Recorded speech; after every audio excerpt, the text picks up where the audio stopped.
questions tonight. What do you think about the moderators? I thought they did a good job tonight. I'm very pleased with. I had time to be able to speak and talk about Fantasyland and also be able to talk about my plans, my programs, the things that I know we can do together to get the budget balanced and create jobs and fix this country. So I'm very appreciative of how they did their job tonight. It wasn't a circus like we've had in the past. It was well done, well controlled, a lot of good questions, and hopefully this will be what we'll see in the future.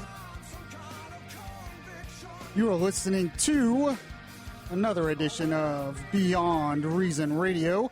You're on BeyondReasonRadio.com and the Beyond Reason Radio app.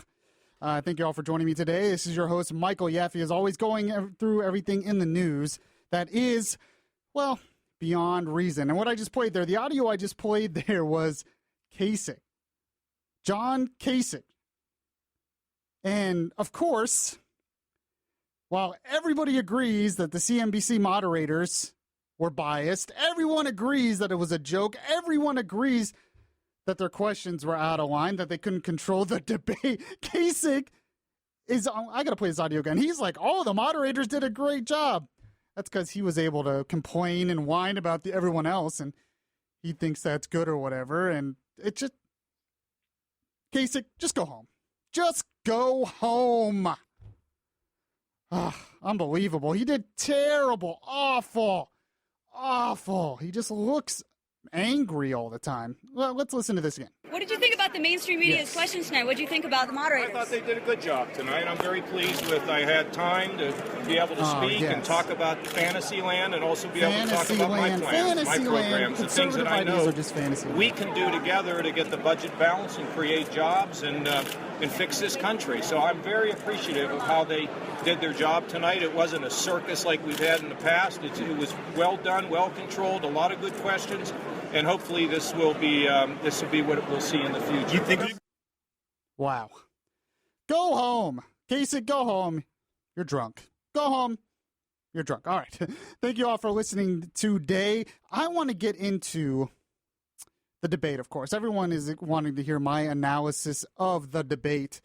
And frankly, I want to talk about some things that were said during the debate that haven't really been talked about. Most of what's been talked about in dealing with this debate has been the moderators and how Ted Cruz stood up to them, how Marco Rubio stood up to them, how Marco Rubio stood up to Bush, and Bush is done, and such and all this, and how the moderators were booed, how the moderators were biased, and I completely agree with all that. I mean, but I want to get into some things that were said that aren't getting enough attention, that were really very profound when you think about it. That were really very profound when you think about it. But first, I'm going to do my Beyond Reason flabbergasted moment of the debate. Because in terms of the moderators, in terms of how incredibly hot they were pretty hostile. This one part of it against Ben Carson, which the audience recognized, but this one part of it, you almost have to laugh at this. You almost have to laugh at this. When the moderator was talking with Ben Carson about how his relationship with a certain medical company. And this is what Ben Carson said in response. Total propaganda. I did a couple of speeches for them. I did speeches for other people. They were paid speeches. It is absolutely absurd to say that I had any kind of a relationship with them. To be fair, you were on the homepage of their website with the logo over your shoulder. If somebody put me on their homepage, they did it without my permission. Does that not speak to your vetting process or judgment in any way? No, it speaks to the fact that I don't know that it's going on. See, they know. Think about that. What is he supposed to do? Is he supposed to vet the entire internet? He's supposed to vet every website? I mean, seriously.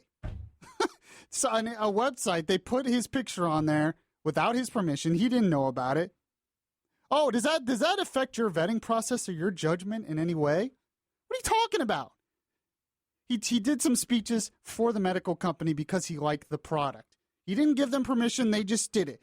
So he's supposed to vet every website out there that puts his picture on their website.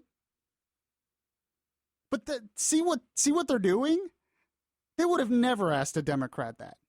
And everybody knows that. In fact, I don't think they would ask anyone else that.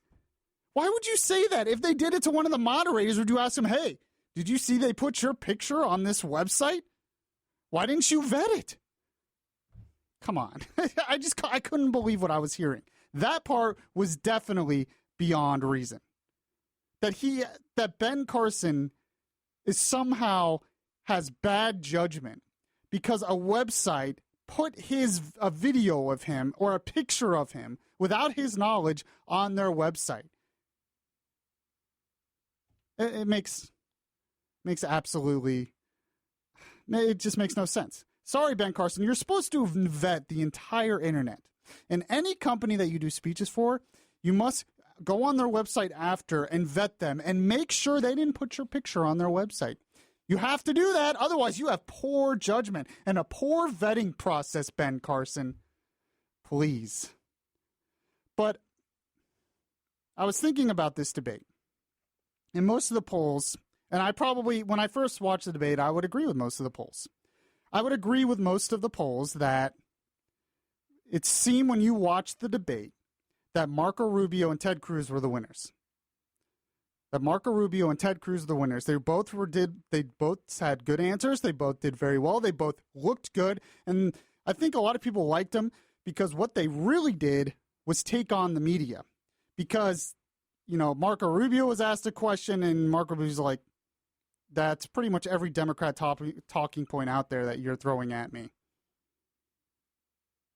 Okay. So, yeah. And then Ted Cruz, he had his big moment, which you've all heard by now. I don't want to play it again. I want to get into stuff that you haven't really heard, but that are vitally important because it gets to the crux of everything. It gets to, once again, the true role of government in our lives.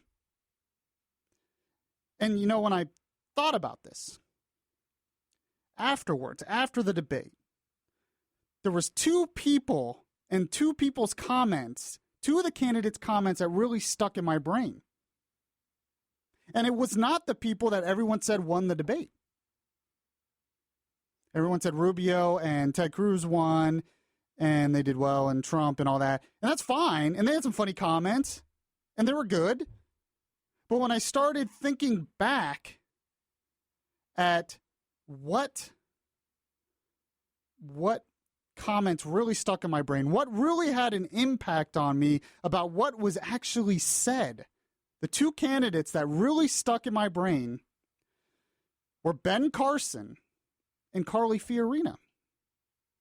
Two candidates that are not even getting a lot of attention in the past couple of days after the debate.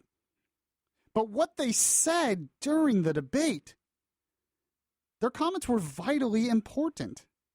And they need to be heard and they need to be understood by the American people because what they're getting at is big picture. It's bigger than just little bits of policy different. It's the idea of what big government does to you in your life.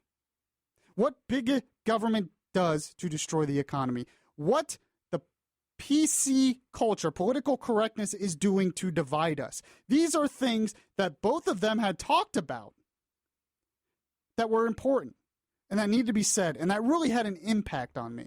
And I really liked that. They didn't have the best performance, but when we get past the image stuff, which is important, I get it. If you want to get elected, you have to have a good image. But I think as the weeks go by, you're going to see people start to connect, especially with Ben Carson, even more. I remember in the first debate, no one thought Ben Carson did that well, but his poll numbers went up because he says things that make sense. He says things that connect with your mind and your heart. He says things. He seems like the adult in the room a lot of times. And yes, he has low energy, I guess, but it doesn't matter because what he's saying actually connects with your thoughts. But people are very surprised by the moderators. People are very surprised by the bias of the moderators. And I think that's because we assume that these people on TV, these commentators on TV, we just assume that they're smarter than everybody else. Because we see them up there, we hear their analysis all the time, and we're assuming that those three moderators must be the smartest people in the room, must have great judgment, must be good people, and I think we're finding out that they're not. We're finding out that maybe they aren't that smart. Because especially the moderators, they have no real understanding of constitutional government. They have no real understanding of our history. They have no real understanding of what the conservative movement is all about. And when you actually address those things to those moderators, they're baffled. To them, it's like, what? This makes no sense to me. Well, that's because you haven't really thought about these things. Just because you're on TV or a moderator, in fact, just because you're on radio, just because I'm here on radio doesn't mean I'm the smartest guy in the room. That's up to you to judge. But this is a really good example right here. I want to play this cut of an exchange between the moderator and Carly Fiorina. And this is exactly to the point of what the moderators are trying to do. Because when you have Carly Fiorina, who's trying to articulate a real conservative point, a real point about government and how it needs to be reformed and how it needs to be changed, just listen to the reaction of the moderator. And it's totally beyond their even that comprehension. Like, it can't happen because they don't understand political philosophy. They don't understand our history. They don't understand the real role of constitutional government. They're so used to this big government, big business way of the world that has been drilled into them that when someone actually comes to them with something different, but something real, they have no idea how to react. Just listen to this exchange. Really think about how he reacts to this. Done. You want to bring not that to talk 70,000 about it, not pages. to propose it, to get it You want to done. bring the 70,000 pages to 3? That's right, 3 pages. Is that you know using why really 3? small type? No. You know why 3? Because only if it's about... Okay, so did you hear him? Wait. You want to bring the 70,000 page tax code to 3? She's like, yes, I do. Is that really small type? No. And then she's like, look, I'm going to educate you for a second, and he needs to be educated. Because he just can't understand it. He is so used to the way things are, but that's not the way they're supposed to be. Believe it or not, in terms of an income tax code, it used to be nothing. There used to be no pages because there used to be no income tax. Think about that. If he understood history, he knew that this is not how it's always been. It's not necessarily how it's supposed to be. There was a time when there was no income tax. So the idea of a 3-page tax code can be done. But when you terms of real solution, real political philosophy, you're throwing at him and saying, this tax code needs to be reformed, and it can be reformed if we go back to our constitutional role of government. He has no idea how to respond because he's not a thoughtful person. And it's time for us to stop assuming that these people are. But Carly Fiorina does a good job at educating him. About 3 pages. Are you leveling the playing field between the big, the powerful, the wealthy, and the well-connected who can hire the armies of lawyers and accountants and, yes, lobbyists to help them navigate their way through 73,000 pages? 3 pages is about the maximum that a single business owner or a farmer or just a couple can understand without hiring somebody. Almost 60% of American people now need to hire an expert to understand their taxes. Think about that. And what she is saying, and there's more to this that she's going to get to later, which I'm going to play in the debate. But what she's saying here is this. The role, we have gone so far from the role of government, and we have made government so complex, and the tax code so complex, and it's being done on purpose, that small businesses, regular, ordinary people have a very hard time succeeding in this country now. It's only the rich and the powerful and those in bed with the government that can really succeed. And that has to change because that's not what this country was built on, was founded on. And she's saying it can be done. And she's explaining to him not only what the tax code is and why it needs to change, but why it's been put that way. And the moderator has no idea. They have no clue. They have no understanding of this political philosophy. They have no understanding of the true role of government.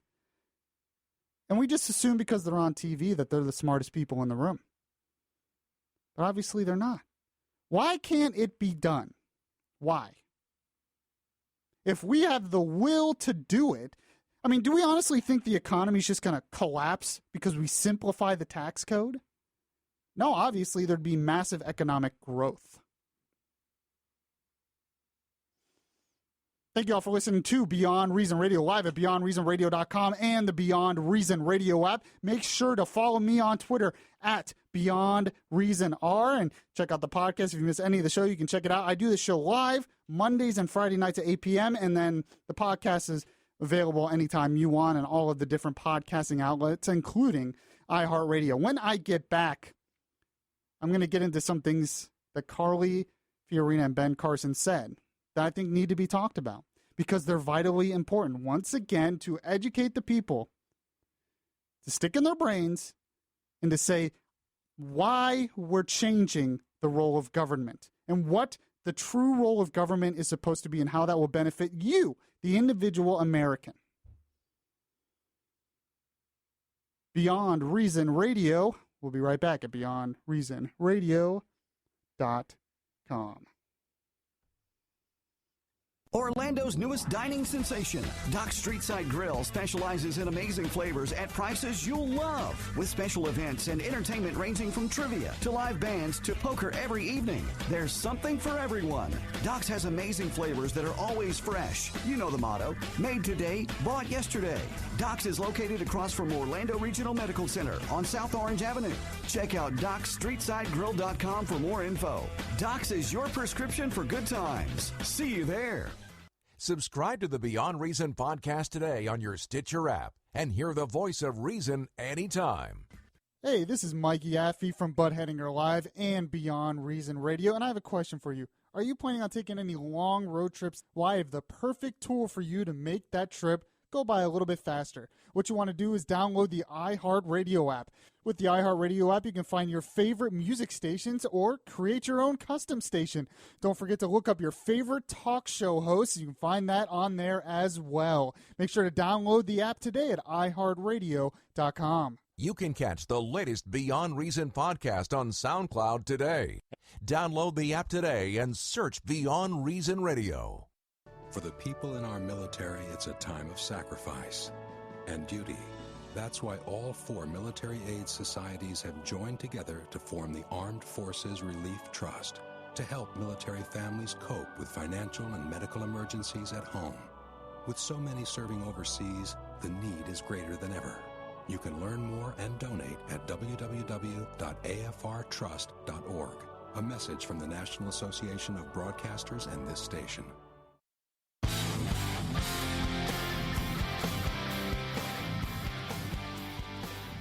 You can now listen to the voice of the millennial generation on Podbean. Download the app or go to beyondreasonradio.podbean.com.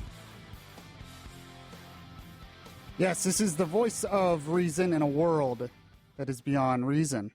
This is the voice of truth, the voice of the millennial generation. Here it's Beyond Reason Radio with your host, me, Michael Yaffe. Do the show live every Monday and Friday at 8 p.m.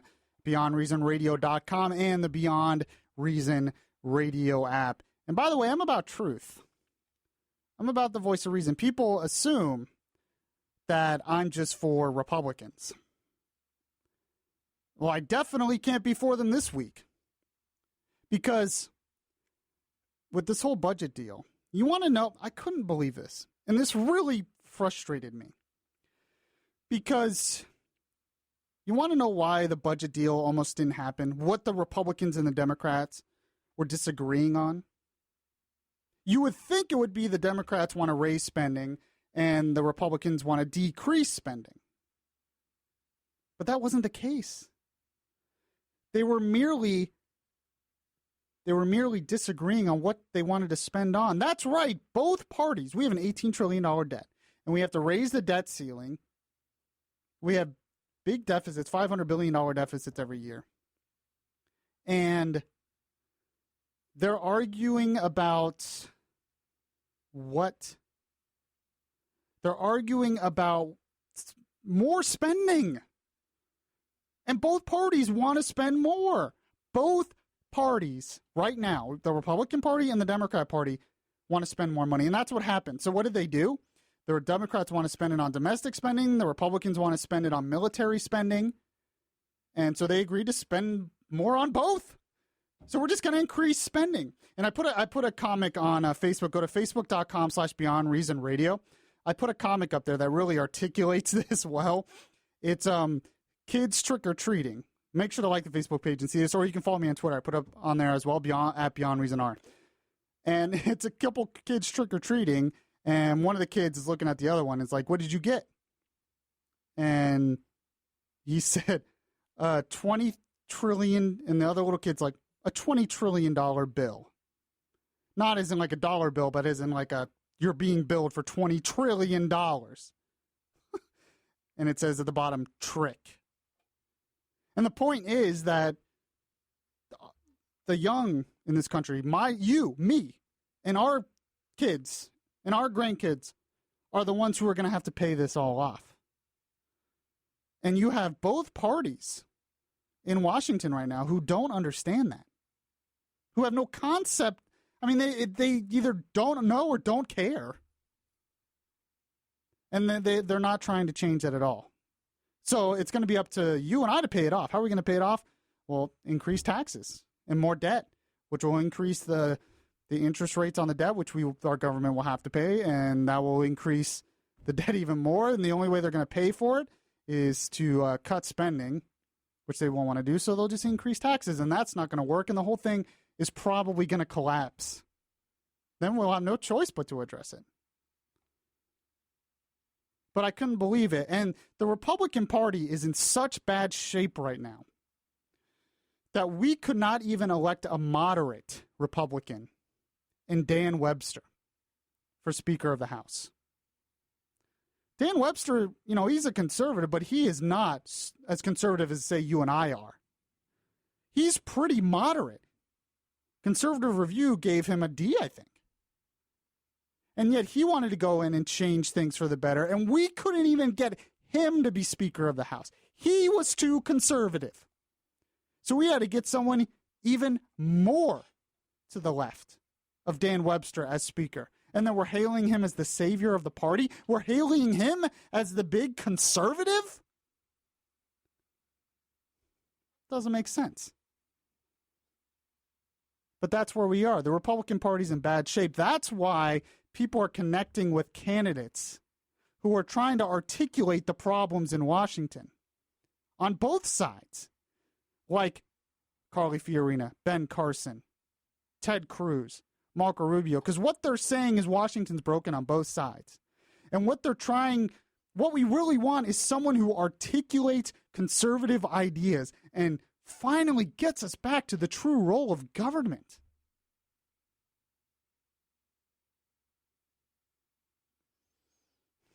And I want to play a cut here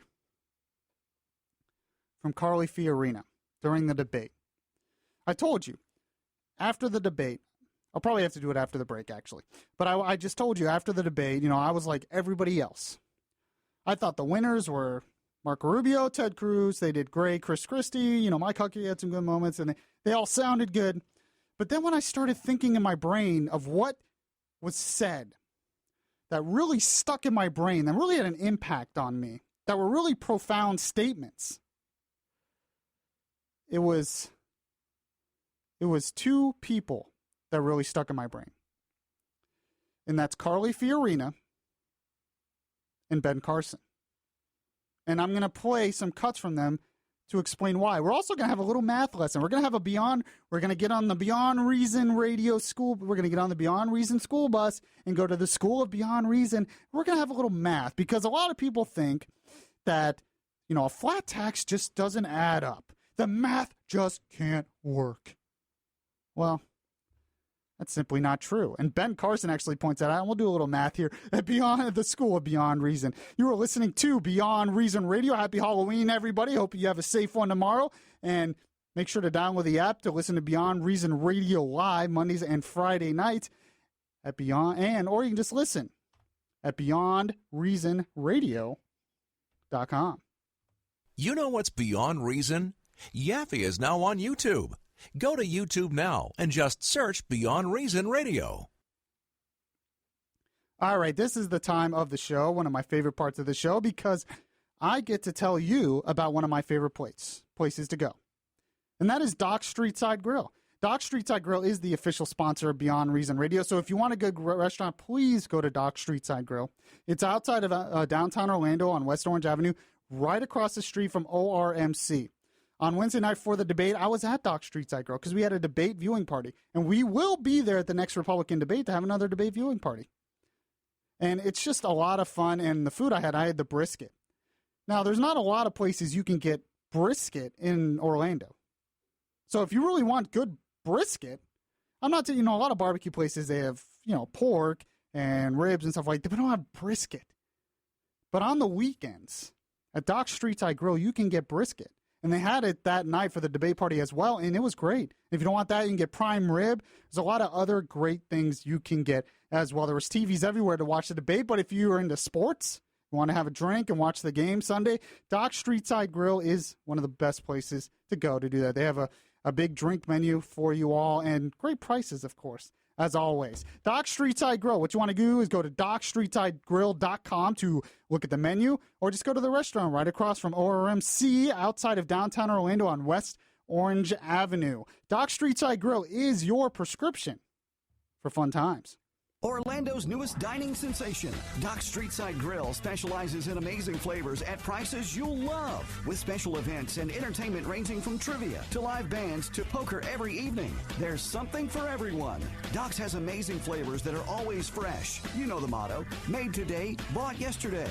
Doc's is located across from Orlando Regional Medical Center on South Orange Avenue. Check out DocStreetSideGrill.com for more info. Doc's is your prescription for good times. See you there. Subscribe to the Beyond Reason podcast today on your Stitcher app and hear the voice of reason anytime. Hey, this is Mike Yaffe from Bud Hedinger Live and Beyond Reason Radio, and I have a question for you. Are you planning on taking any long road trips? Well, I have the perfect tool for you to make that trip go by a little bit faster. What you want to do is download the iHeartRadio app. With the iHeartRadio app, you can find your favorite music stations or create your own custom station. Don't forget to look up your favorite talk show hosts. You can find that on there as well. Make sure to download the app today at iHeartRadio.com. You can catch the latest Beyond Reason podcast on SoundCloud today. Download the app today and search Beyond Reason Radio. For the people in our military, it's a time of sacrifice and duty. That's why all 4 military aid societies have joined together to form the Armed Forces Relief Trust to help military families cope with financial and medical emergencies at home. With so many serving overseas, the need is greater than ever. You can learn more and donate at www.afrtrust.org. A message from the National Association of Broadcasters and this station.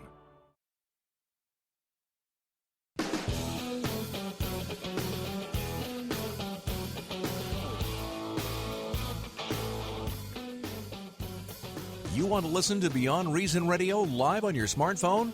Download the Beyond Reason Radio app now. Available in the Google Play or Apple App Stores. Yes, welcome back to Beyond Reason Radio here at BeyondReasonRadio.com and the Beyond Reason Radio app, which you can download, like it said, at the Google Play Store, the Apple App Store today. Listen to the show live Fridays and Mondays at 8 p.m. or the podcast anytime. Lots of good stuff. Make sure to like me on Facebook, facebook.com/Beyond Reason Radio. And if you do like the page on Facebook, I want you to send me a message and tell me what you think is Beyond Reason. You can be a video message or just send me a quick message or just post it on the site. Tell me something in the news that you think is Beyond Reason. So, back to the debate and back to the points that I thought I wanted to make, because these are the points that didn't get enough attention, but that are really, really important. Really, really important in terms of what they were saying about the true role of government, in terms of things that stuck in my brain.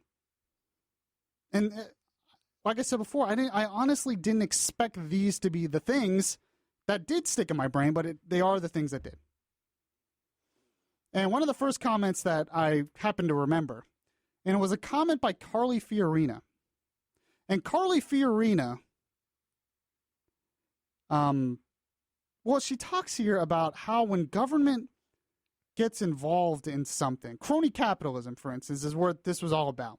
And crony capitalism is when the government and big business basically get involved with each other and help each other out while the rest of us suffer. Just look at the Better Business Bureau supporting amnesty for illegal immigrants, for instance. It's a good example of that. But I just want to play the cut here, because what she says is vitally important that people need to hear. Because you have a Democrat Party right now that's basically become socialist, basically become the Socialist Party. And people buy into it.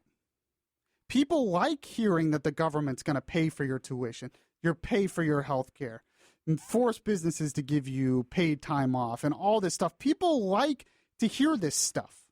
And the Democrat Party knows that, and they're getting more towards that, towards socialism. And they don't understand the damage that socialism really does to an economy, to a free people, to a free society, to the civil society. And Carly Fiorina does a great job of pointing out what exactly happens. And just listen to what she said here. You see, folks, this is how socialism starts. Government causes a problem, and then government steps in to solve the problem. This is why, fundamentally, we have to take our government back. The student loan problem has been created by government. Government trying to level the playing field between internet and brick and mortar creates a problem. The FCC jumping in now and saying we're going to put 400 pages of regulation over the internet is going to create massive problems. But guess who pushed for that regulation? The big internet companies. This is what's going on. Big and powerful use big and powerful government to their advantage. It's why you see Walgreens buying Rite Aid. It's why you see the pharmaceuticals getting together. It's why you see the health insurance companies getting together. It's why you see the banks consolidating. And meanwhile, small businesses are getting crushed. Community-based businesses and farms are getting crushed. Community banks are going out of business. Big government favors the big, the powerful, the wealthy, and the well-connected, and crushes the small and the powerless. It is why we have to simplify. It is why we have to reduce the size and power of government. It's the only way to level the playing field between big and powerful and small and powerless. And there you go.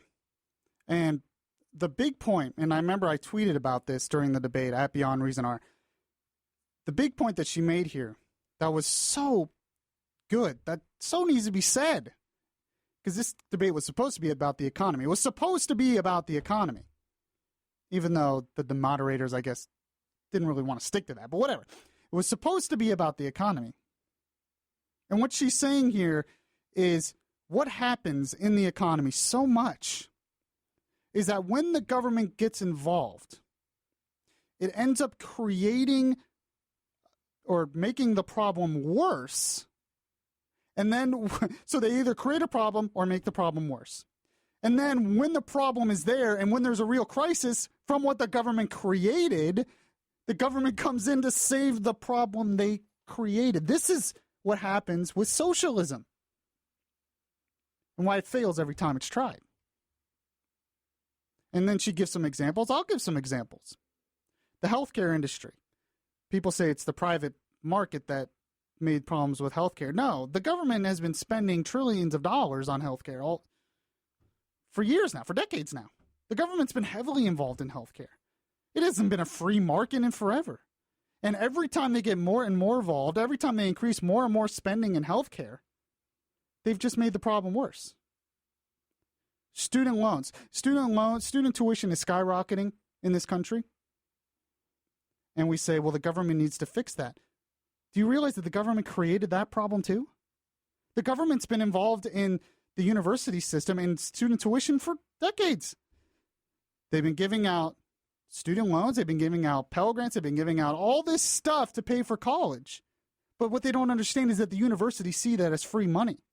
So you've taken out the accountability of the marketplace. See, if people really couldn't afford it, the colleges wouldn't charge that much. In a free market, they have to charge what people can afford, otherwise they completely go out of business.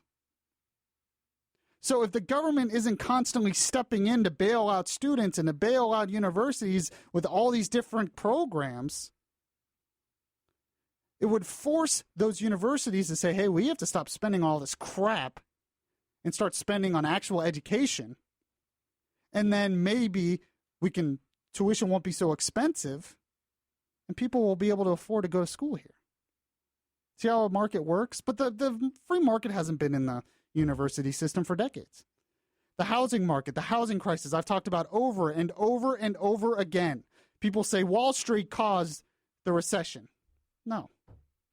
Yes, they had a hand in it, but it would have never happened if it weren't for the existence of Fannie Mae and Freddie Mac. Well, Fannie Mae and Freddie Mac are government-sponsored institutions. Fannie Mae and Freddie Mac have not had to play by the same rules as everyone else because of their extra government benefits that they get and the implied guarantee that it's backed by the government. And then eventually the government had to take that over. Fannie Mae and Freddie Mac have been politicized for years. And then the Justice Department got involved in housing and banks and forcing banks to give out more loans to people who couldn't afford it. And it was all done for political reasons. See what I mean? This is the government getting involved in housing market. And yet it just made things worse. And this is what Carly Fiorina is getting at. You know, and then they passed Dodd-Frank to say, get the banks where they should be. And the Dodd-Frank bill has just made it worse. Community banks are closing down all over the country. And the same thing is happening with farm subsidies. Farming subsidies was supposed to help farmers, but all it has done is benefit the big farms. The small community farms, they're struggling. They don't get any of that help. It's just the big, massive farms because it messes with the marketplace. And there's example after example after example. And when Carly addressed this, I'm thinking, amen. Finally, someone is articulating to the American people why we have to change the role of government and why it's supposed to be structured on the Constitution and why the Constitution was structured that way in the first place. See what I mean? That sticks in my head. That is a point that sticks in my head. And then we had Ben Carson. And Ben Carson was asked something. This goes into more of the social aspects. The left is trying to demonize Christians and conservatives for their beliefs. And they do it in a way that is meant to divide us. And Ben Carson is asked about his relationship with a company that has benefit for gay couples. And they say, how can you do this? Aren't you a homophobe? That's basically what they're asking. Well, you don't believe in gay marriage, so aren't you a homophobe? And Ben Carson makes an excellent point again. And this is what he says.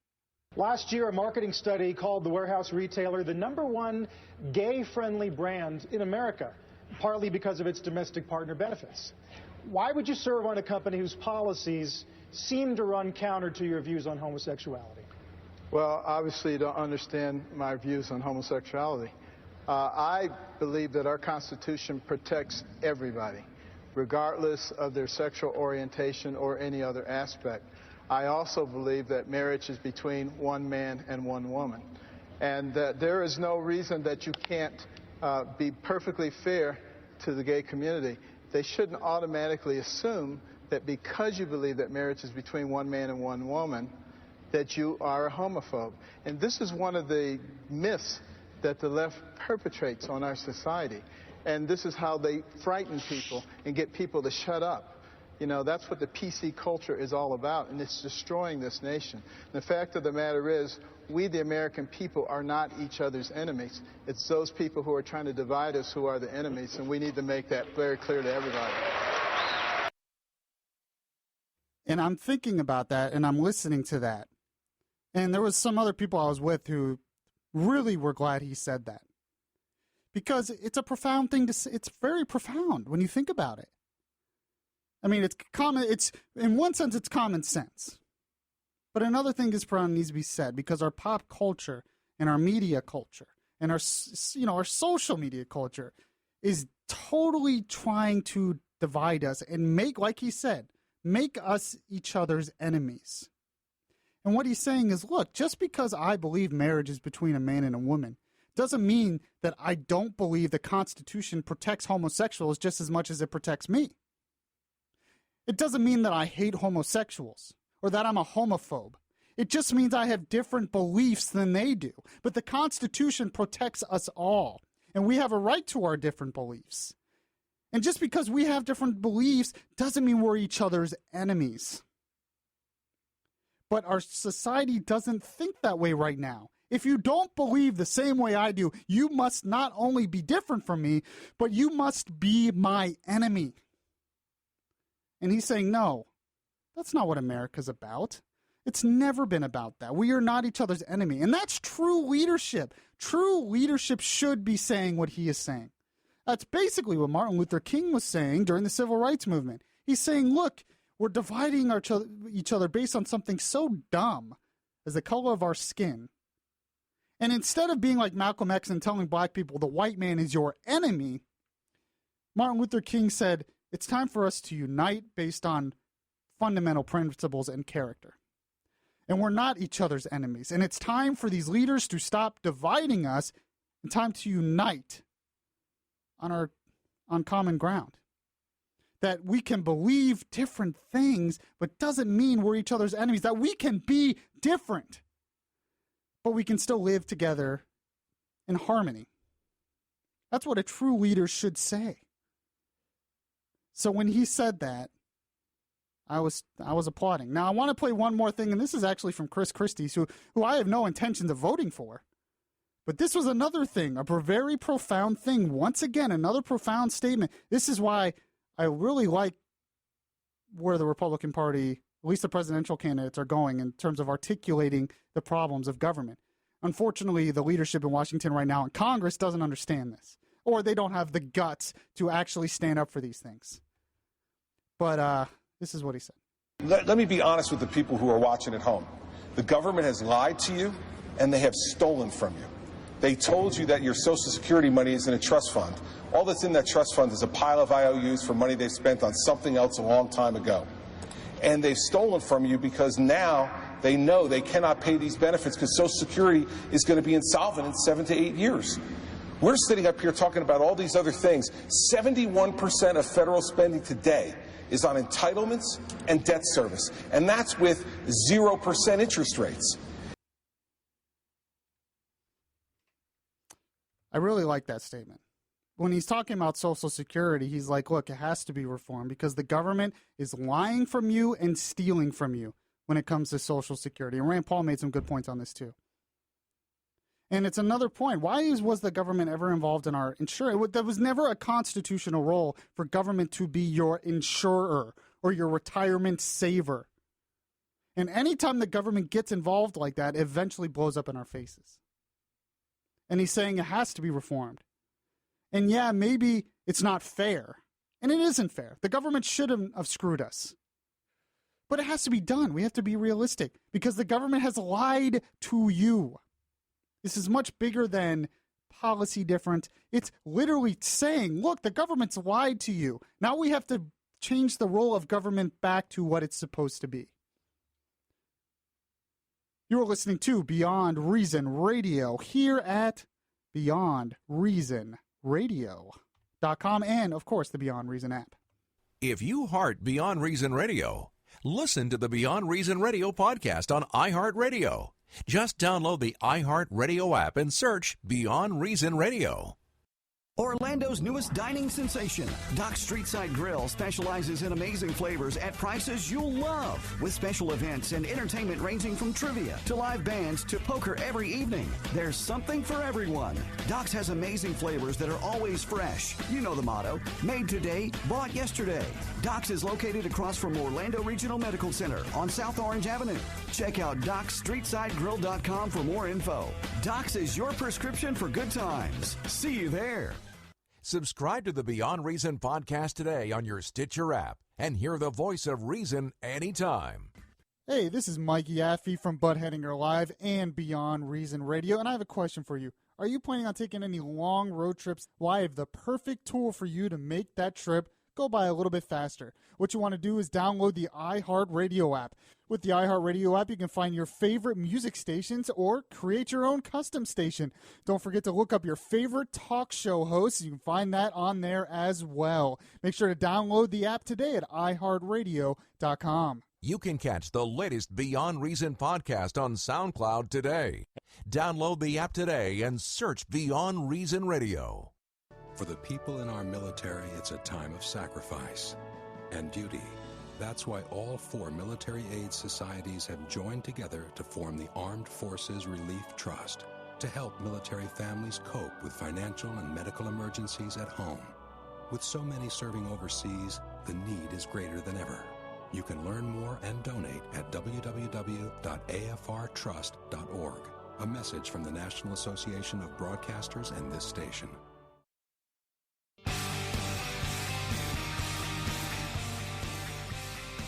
It would be beyond reason not to listen to Yaffe on your TuneIn Radio app. Download the app today and search Beyond Reason Radio. Welcome back to the show, everyone. You are listening to Beyond Reason Radio. I am the voice of reason, the voice of truth in a world that is beyond reason. We go through everything in the news that is beyond reason. And, of course, today I am giving my analysis of the GOP debate that was on CNBC. I went over how the moderators are so misguided, and we assume they're smarter than everyone else, but they just don't understand political philosophy or our history.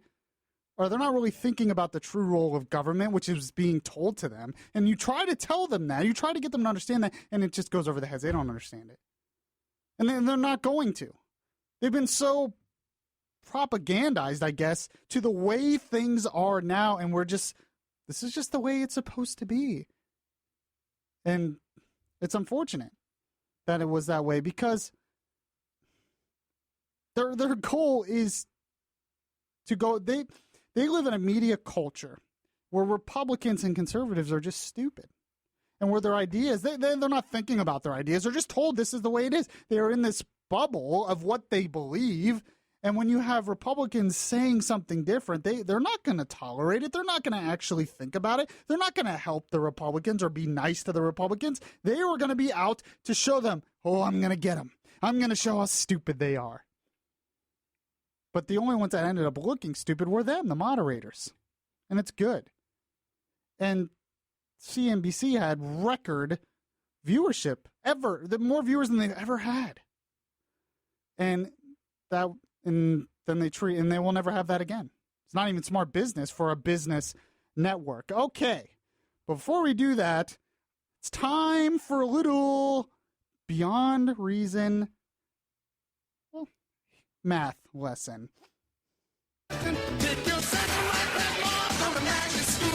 Yes, let's get on the Beyond Reason school bus. Yes. Going to school. Like the school of Beyond Reason to learn some math today. Because obviously, there's a lot of economists out there, so-called economists, who are just not understanding math, and they just needed a little math lesson. Remember this show? I used to love this show. I don't know why. I used to love the Magic School Bus. But today, it's not the Magic School Bus. Today, it's the Beyond Reason School Bus. Yes, let's get on the Beyond Reason School Bus. And this is all going back to the tax plan by Ben Carson and others. Finally, the Republicans are waking up and realizing that what we truly need is a flat tax.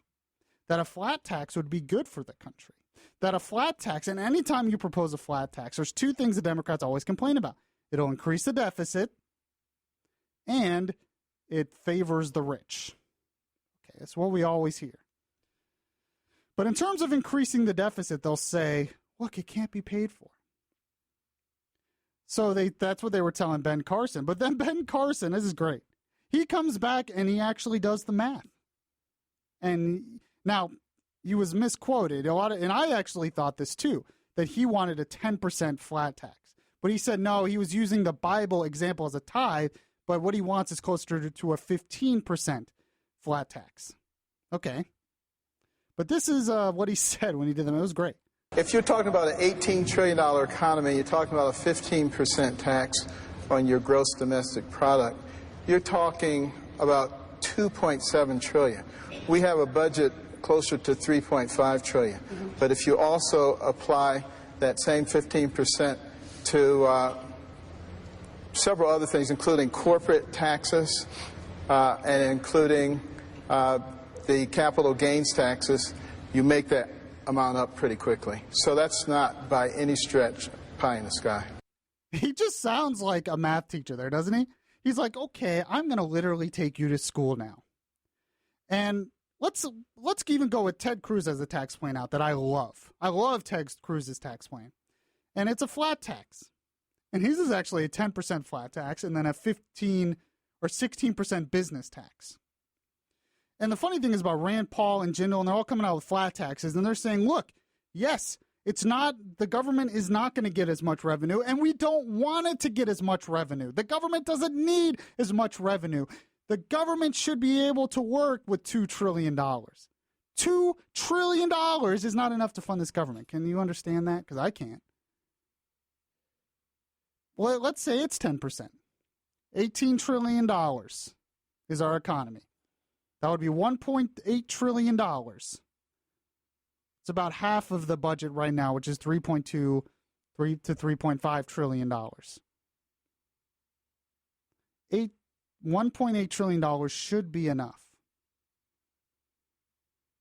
But what they're also not taking into account, let's say it's just the 10%, but the economic growth, the growth in GDP that would happen, Ted Cruz is saying from his tax plan that you would have 13% more growth with this plan in 5 to 10 years.